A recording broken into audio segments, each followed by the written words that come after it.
Hey guys, Desolator Magic here, and the Unfinity spoilers stop for no man. It's like watching a train wreck, you just can't look away, but you're like, wow, what a disaster. So first up, let's look at Knife and Death. It's black 4-cost sorcery with just a second. That's gotta be a split-second parody, right? As long as this spell is on the stack, players can't move permanents?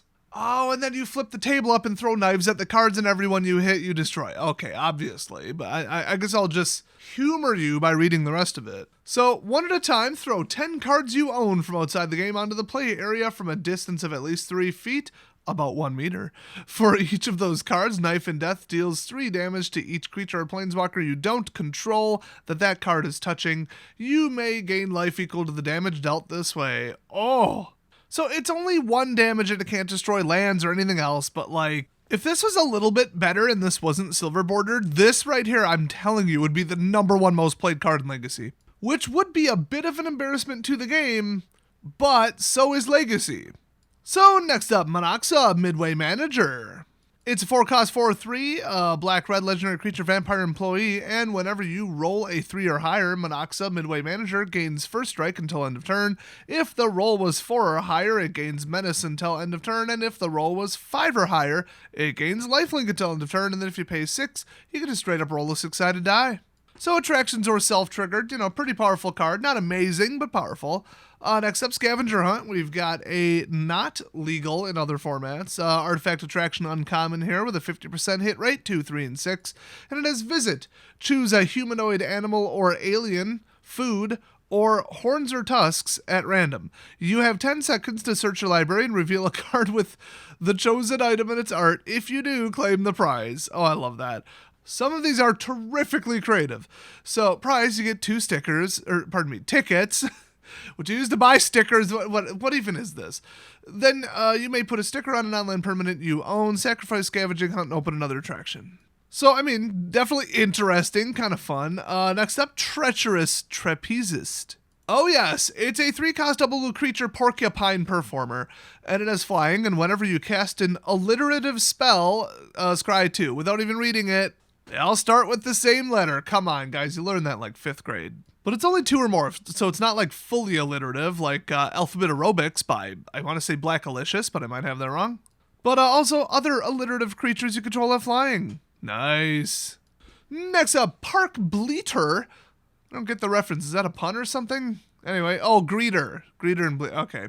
It's a 3-cost. Look, I didn't think it would be that stupid, okay? My threshold on identifying these meme references and dumb jokes is at least above grown level. But anyway, it's a 3-cost white 2/2 creature goat employee, and whenever another creature you own enters the battlefield, you get 1 ticket, which is quite powerful actually. And if you pay 1 and tap them, you may put a sticker on on a creature you own that enters the battlefield this turn. Wow, just like mechanic enabler. This guy's powerful. Next up, make a blank splash. It's a 3-cost blue enchantment with flash, which is nice. And when this enchantment enters the battlefield, you may put a name sticker on it. And then whenever you put a sticker on this enchantment, so immediately and in the future, tap up to X target creatures, where X is the number of letter U's in the name stickers on this enchantment. How high could that really get? And watch one of them be like umbrella unumbra or something. That just sounds Latin. I don't know. That's probably a real word. And next up, we've got Starlight Spectacular. It's a double white 4-cost enchantment rare. That should be good. And it's legal in other formats. Hey. And it has Parade! Exclamation mark. At the beginning of combat on your turn, choose creatures you control 1 at a time until each creature you control has been chosen. Then each of those creatures gets +1/+1 until end of turn for each creature chosen before it. Holy crap, that's powerful. Am I reading this wrong? Is this the most powerful white enchantment ever printed? This is like Luminarch Aspirant on steroids. For free, for no mana and no consequences and no payment and no conditional trigger, at the beginning of combat on each of your individual turns. Choose every single creature you own 1 at a time, and the first one gets, I guess, +0, because it's +1/+1 until end of turn for each creature chosen before it. Oh, it says that in the reminder text. Oh, I was all proud of myself for solving that. Then it's +1/+1, then it's +2/+2. And I mean, okay, they're not counters, but like, dang. I mean, yeah, like I said, it's not counters. It's not certain unnamed ascendancy cards lately, just saying. But, like, it's more than +1/+1. As long as it stays in play, it might as well be counters. I mean, they don't add up, but, like, you could do some damage. I mean, this right here, if this was in standard right now, there wouldn't be a green-white human deck in the world that doesn't play this. Now, here's the thing. I think that in this set, it's not that powerful. What are you going to flood with? I mean, I guess balloons or, some little tokens or whatever. But, like, if you could play this in, I don't know, another format like Commander, Legacy, Vintage, you would just play this, and then at the beginning of combat, you would just win. You got 12 creatures in play, you're swinging for, like, what, 100? Probably more? This is insane. This card is completely insane. Next up, it's a 4-cost red, blank Balls of Fire. Obviously, the only proper name sticker to put on it is Fireballs of Fire. So when it enters the battlefield, put a name sticker on it, obviously, and then whenever you put a sticker on this enchantment, any type of sticker, it deals damage equal to the number of O's in the name stickers on this enchantment to any target. Ooh, is what I wish would be on the name stickers. Once again, I could go count all the O's and let you know what the range is, but that would be more effort than WotC put into this whole entire set's design. So let's just move on to DK, Finder of the Lost. And she is a 3-cost blue-black 1/4 legendary creature zombie employee who works at the Lost and Found. So when DK Finder of the Lost enters the battlefield, open an attraction. Whenever you roll a 2, each opponent loses 1 life and you gain 1 life. Nice. And whenever you roll a 4, you may untap or tap or untap target artifact or creature. Okay. Then whenever you roll a 6, you will light off every single attraction you own, by the way. That's how it works. And also return target creature card from your graveyard to your hand. Okay. I mean, that's just nice. That's just a powerful card. So naturally, it's in the uncommon slot under 2 colors so that nobody can play it. Next up, the squirrels are back. It's Squirrel Squatters. Speaking of that, have you heard of that new law in, I want to say, Illinois? If you live in one of these Democrat hellholes, you better get your ass out there and register to vote right now, and then go do so in the next election and solve this problem. Anyway, mini rant over. This is the 5-cost 4/4 creature squirrel. Even though it's plural, come on, there's more than one, geez. And when Squirrel Squatters, there's an S in the name, enters the battlefield, open an attraction. Then whenever Squirrel Squatters attacks, create a 1/1 green squirrel creature token that's tapped and attacking for each attraction you visited this turn. Oh, where there's one, there's more. I'm not sure a population could start with 1 squirrel and become more, but I'm not surprised WotC doesn't know how genders work, or biology, or nature, or anything, or the world, or reality, or facts, or logic, or card design. Well, this is overpowered as crap, to be honest, and hey, remember that card that really cared about going wide with tokens? Yeah. Next up, Trigger Happy! I bet this has to do with triggers. Oh gosh, I am like the smartest MTG card reviewer ever. I can't believe I figured that one out all on my own. It's a 2-cost red instant. Choose a triggered ability of target permanent. It triggers. You control that ability. Now, when you fully control it, you can choose the targets, but if there is no target... Oh, let me think. Control versus owner. Oh, I don't know. I was going to say what I think of that, but I actually don't remember the rule. It actually gets really, really complicated. If you want to get like the super edition of it, the you control player's turn during the next turn, which yes, that is a real thing. Yeah, that's on a real card. Unfortunately, now I had said this on my channel years ago, but I got to correct it because it was incorrect. It turns out you cannot take their car keys, get in their car, and use their debit card at the Denny's, order a family platter of breakfast foods, and then come back and eat it in front of them, and then say pass turn. You're not allowed to do that. I don't know why. Because if you're controlling their turn, that's all their property. I don't get it. You can see how I was confused, but like, just controlling the trigger, that's a lot simpler. Next up, Tchotchke Elemental. Yes, that is how you spell that. That is how you pronounce that. So it's a 1-cost 1/1 green creature elemental rare. Ooh, you know what the elementals do? They get bigger over time with really like weird methods for it, and this is an unset, so we're about to get crazy. Let's see what this does.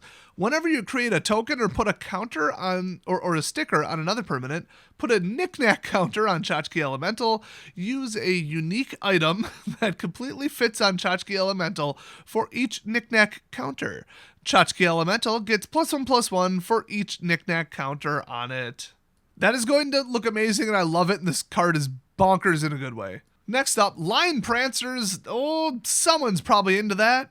It's a 2-cost 2/2, creature centaur performer, and when Line Prancers enters the battlefield, you get 2 tickets. Then you may put a power and toughness sticker on a creature you own. I think it's the first time that's been referenced directly. Then if you pay 4, target creature you don't control blocks target creature you control with a power and toughness sticker on it, other than Line Prancers this turn of Fable. That's a bit situational, but in theory, you just did that when this dropped in.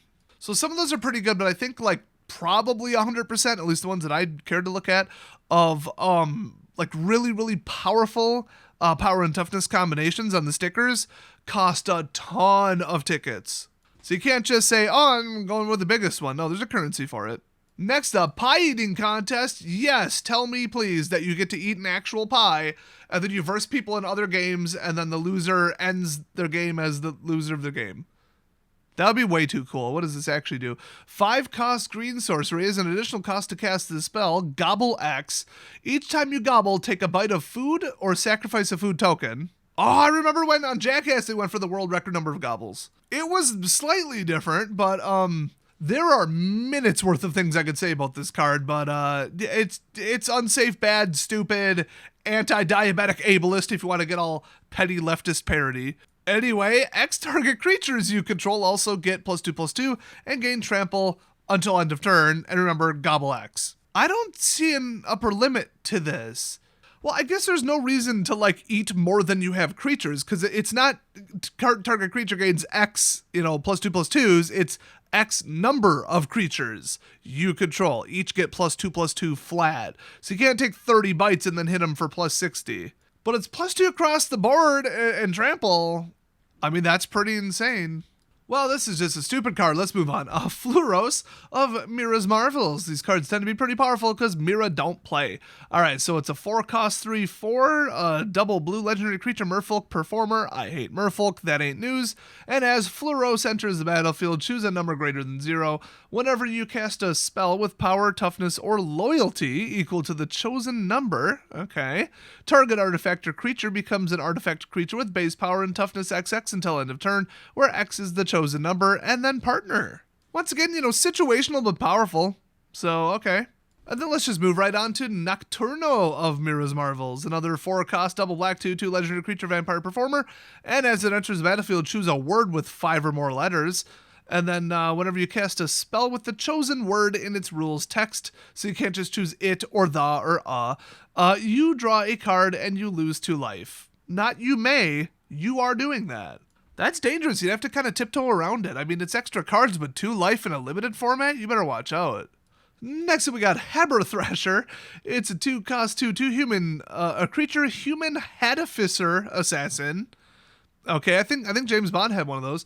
And Death Touch, whenever another creature that has a hat enters the battlefield under your control, or a hat sticker is put into or onto a creature you control, each opponent loses 1 life. I can't imagine how many times that would come up, but okay.